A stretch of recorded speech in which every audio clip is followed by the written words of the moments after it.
Assalamualaikum warahmatullahi wabarakatuh. Alhamdulillah hari ini kita bisa bertemu lagi. Bagaimana kabarnya hari ini? Mudah-mudahan dalam keadaan sehat semuanya ya. Sebelum kita mulai, marilah kita bersama-sama membaca basmalah terlebih dahulu. Bismillahirrohmanirrohim. Ini kita akan membahas tentang katabolisme karbohidrat. Katabolisme karbohidrat adalah proses penguraian atau pemecahan karbohidrat untuk menghasilkan energi dalam bentuk ATP. Itu ATP. ATP singkatan dari adenosin trifosfat. ATP adalah sebuah molekul yang terbuat dari satu molekul adenosid yang terikat pada 3 ion fosfat anorganik. Untuk respirasi sel berupa gula heksosa, yaitu glukosa.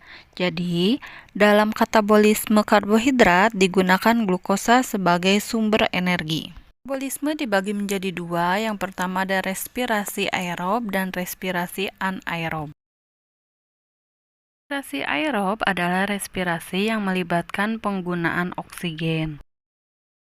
Respirasi aerob dikelompokkan menjadi 4. Yang pertama ada proses glikolisis, dekarboksilasi oksidatif, kemudian siklus Krebs, dan rantai transport elektron. Pertama ada glikolisis. Glikolisis yaitu penguraian gula atau proses pemecahan satu molekul glukosa yang terjadi di dalam sitoplasma sel. Hasil akhir dari glikolisis yaitu menghasilkan 2 asam piruvat, 2 NADH, 2 ATP, dan 2 H2O. Siklus glikolisis ini dimulai dari glukosa akan mengikat satu ATP. ATP yaitu adenosid trifosfat, yaitu memiliki 3 fosfat. Nah, fosfatnya diambil oleh glukosa dan berubah menjadi senyawa ADP. ADP ini yaitu adenosin difosfat, yaitu memiliki 2 molekul. Glukosa akan berubah menjadi glukosa 6-fosfat. Nah, dikatakan 6-fosfat itu karena glukosa memiliki atom karbon.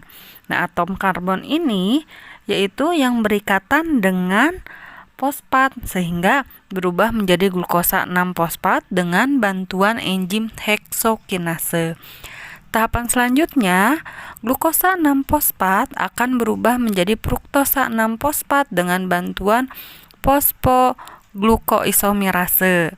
Kemudian fruktosa 6-fosfat dengan bantuan ATP dan mengubah ADP akan berubah menjadi fruktosa 1,6 difosfat dengan bantuan enzim fosfofruktokinase.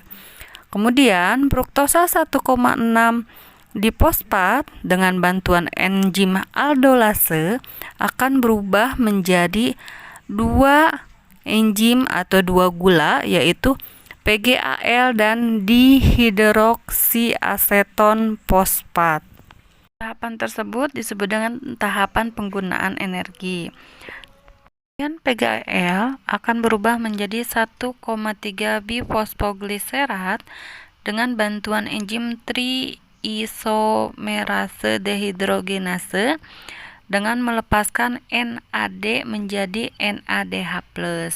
Kemudian 1,3 bifosfogliserat akan berubah menjadi 3 fosfogliserat dengan bantuan ADP melepaskan ATP dengan enzim fosfoglykerokinase. Kemudian 3 fosfogliserat akan berubah menjadi 2 fosfogliserat dengan bantuan enzim fosfoglikomutase. Kemudian enzim endolase akan melepaskan H2O dengan bantuan enzim enolase dan berubah menjadi fosfofenol piruvat. Fosfofenol piruvat akan berubah menjadi asam piruvat dengan bantuan ATP dan enzim piruvat kinase. Nah, tahapan tersebut yaitu tahapan menghasilkan energi.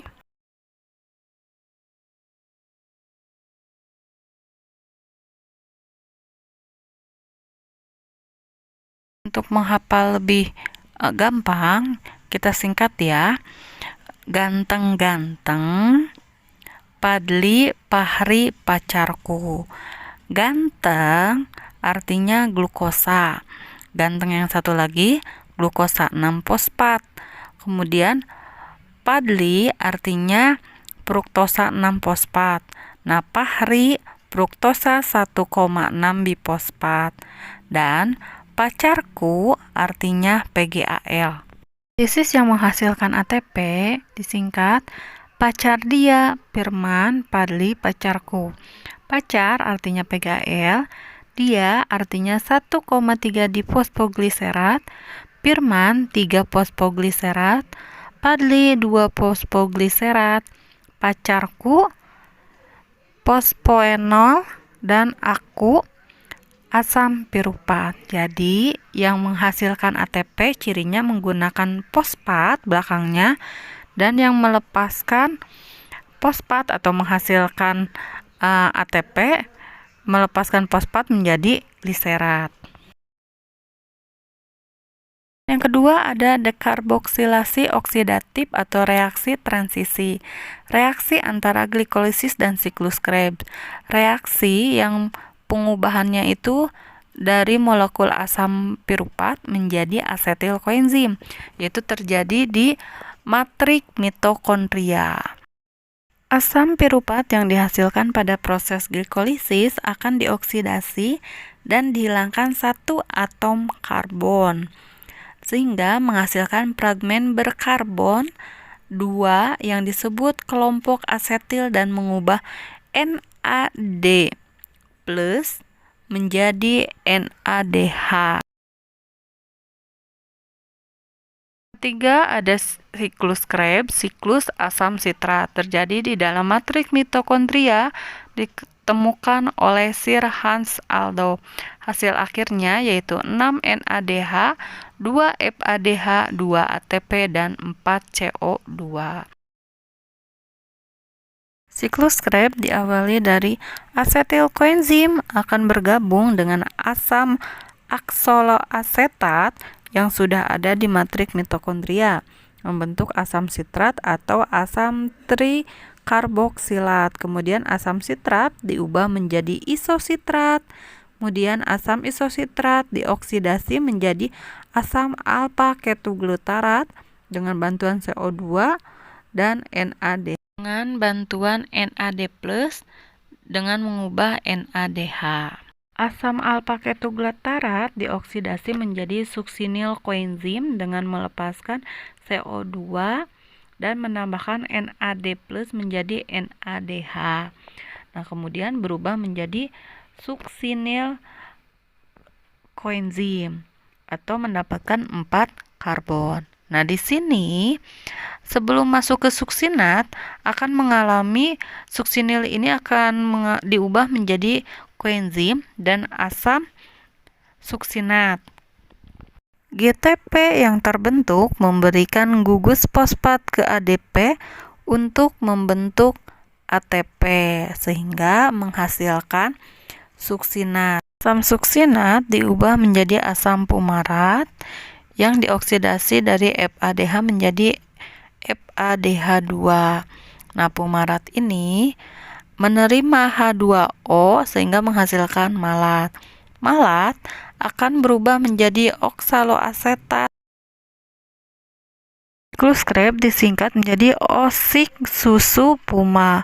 O-nya oksaloasetat, S-nya asam sitrat, I-nya isositrat, K-nya alfa ketoglutarat, su yang pertama suksinil koenzim, su yang kedua suksinat, kemudian pu-nya fumarat, dan ma-nya malat.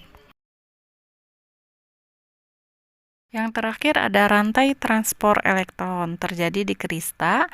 Pada rantai transport elektron, NADH dan FADH2 yang dihasilkan dalam glikolisis dekarboksilasi oksidatif dan siklus Krebs akan membebaskan energi tinggi pada saat melepaskan elektron dan H+. Elektron dimulai dari NADH, melepaskan 2 elektron menjadi NADH dehidrogenase, kemudian melepaskan 2 elektron dengan bantuan FADH2 menjadi ubiquinon, kemudian melepaskan 2 elektron lagi menjadi sitokrom B, sitokrom C1, sitokrom C, kemudian menjadi sitokrom A dan menghasilkan 2H+ dan setengah O2 atau H2O.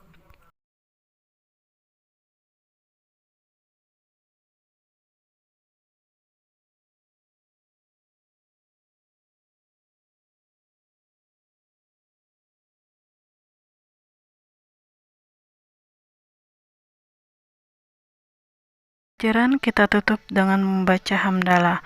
Alhamdulillahirabbil alamin. Assalamualaikum warahmatullahi wabarakatuh.